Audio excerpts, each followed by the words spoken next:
Happy Homebrew Wednesday, everyone. It's been quite a while, probably over a month since I posted a video, but I'm back because I had made some progress on the brewery, or so I guess you can call it the brewery build. It was more sink and plumbing related material. So yeah, I finally installed a utility sink in our basement. Before we just had a laundry machine and a dryer, no utility sink, and kind of surprised. I don't know. I grew up with one in the basement right next to, or it was actually between the laundry machine and the dryer. So coming to a house that didn't have one is very foreign to me, but I guess it's common. So the sink that I installed is like 12 feet away from here. I decided not to go to all the extra time, effort, and money it would have cost to put a sink closer to the brewing area. I also was not able to use the stainless steel sink with attached side table that I got off Craigslist a year and a half ago or so. It just won't fit in the space. It'll be too tight and we won't be able to get in between either side of the basement. So in a second here I'm going to shoot a separate video of the sink so y'all can see that and talk about what I did. But yeah, it went pretty smoothly as all projects seem to go for me.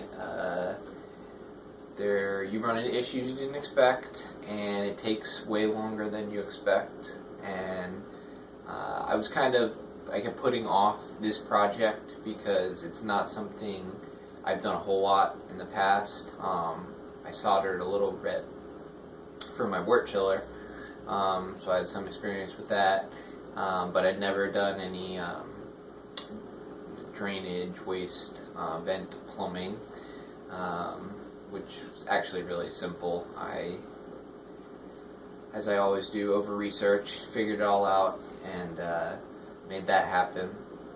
So, right now, drinking the Bohemian pilsener that I made. I made this back in, I think it was early January, but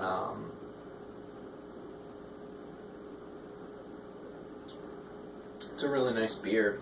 When I first made it and kegged it, it was like a diacetyl butter bomb. It was just really, really potent butter, and that is one of the flavors that I actually have a hard time tasting and smelling. So the fact that I could taste and smell it and it was overpowering means it must have been like skyrocket high on levels.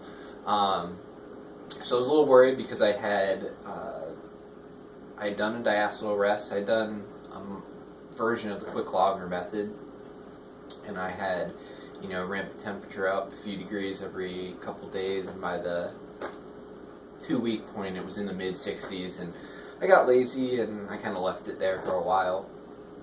So the fact that I did the diacetyl rest, there was still a bunch of diacetyl, I was really worried, but it's like whatever, it's in a keg, it's carbonated, I'm just going to give it some more time and let it lager out, and sure enough, it was like the 3-week lager point. It started to subside. The 4th week it was almost gone, and now I can't sense it. I mean, maybe a more sensitive palate would, but I can't. So yeah, it's definitely solid. I actually judged pilsners last weekend or 2 weekends ago at the Spirit of Free Beer in it's the DC area competition that happens every year, and I think I would have held my own in that category. So that's always positive.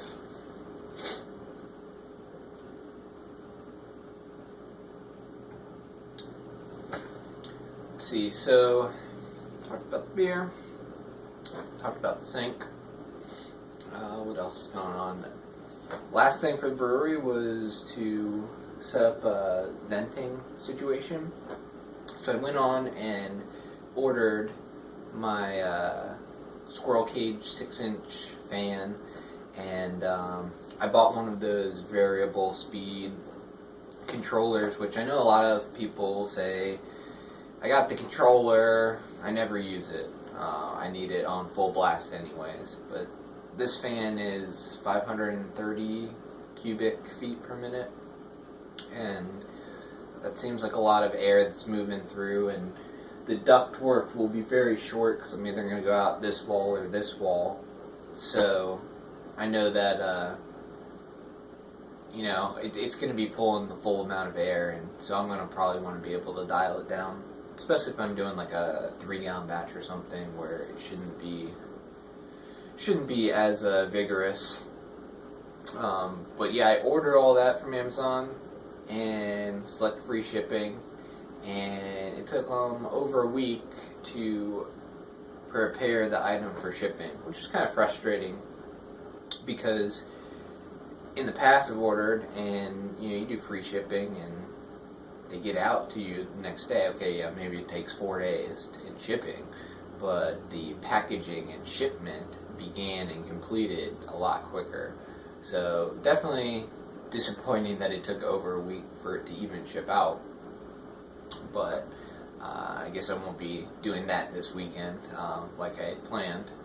So that will be on the scheduled things to do once it comes in, and then once that happens, I should be good to go and start brewing. So that is very exciting. Of course, it's probably going to be like close to summer by then, and I wouldn't mind brewing outside, but yeah. So that's the status of the brewery and everything. So cheers! I gotta comment on my last video saying you gotta have a beer in your Homebrew Wednesday videos. So cheers.